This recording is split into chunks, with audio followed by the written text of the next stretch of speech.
borders are a really fun way to add a pop of color and some personality to your art piece. I love putting them around some flowers. If you don't have a whole lot going on in the painting, it's a really neat way to use up some personal space. One thing to keep in mind is that whenever you go to frame your artwork, it's going to be, the mat is going to take up about 1/4 of an inch of the painting itself. So you want to make sure that you start in from the edges a little bit. I like to give sort of a finger width, and of course this is not a painting, but you'll notice with my templates and everything that all of the borders start about 1/4 of an inch in so that it won't get covered up by the paint, the frame. So just something to keep in mind.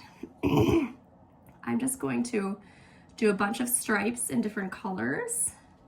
You can see that I'm using a lot of paint, a lot of water and a little bit of paint, so it's pretty light. And then I'm gonna let these dry, and I'll go through and I'll add another layer of details in a more concentrated paint.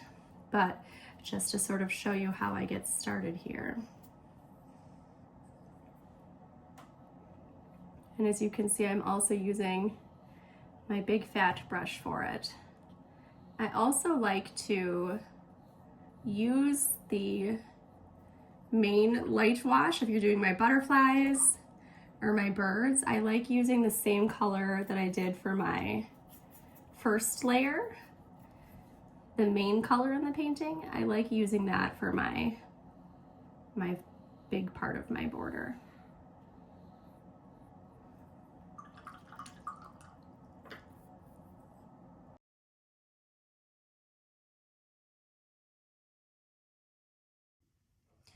For this portion now, I'm going to use my smallest brush, and I'm going to use a high concentration of paint and just a little bit of water. And by painting a darker line over a lighter one, it just makes it so that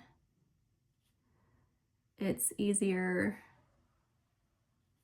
or that you can see it, these little tiny details.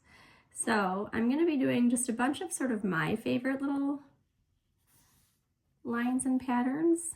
By all means, feel free to borrow these. If they're not quite your style, you will not hurt my feelings, but just some fun little ideas to play with. This little wave one is not turning out quite as cute as I thought that it would. Maybe if I go, yeah, that's what we gotta do, is space them out a little bit.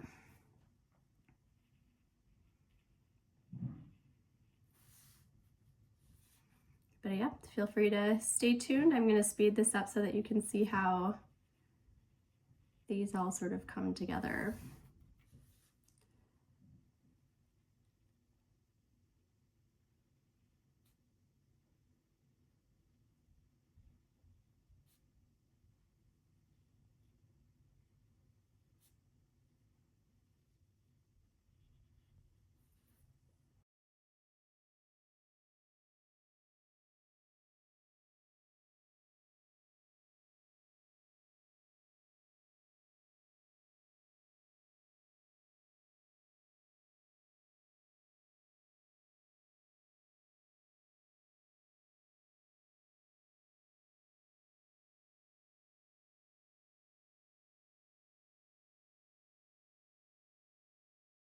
And there we have it, just a couple of easy, fun little patterns that we can add a little extra color, a little extra personality to our paintings, fill in some of the negative space, and just really tie the painting together. But good luck with yours. I can't wait to see how it looks. Be sure to send me pictures.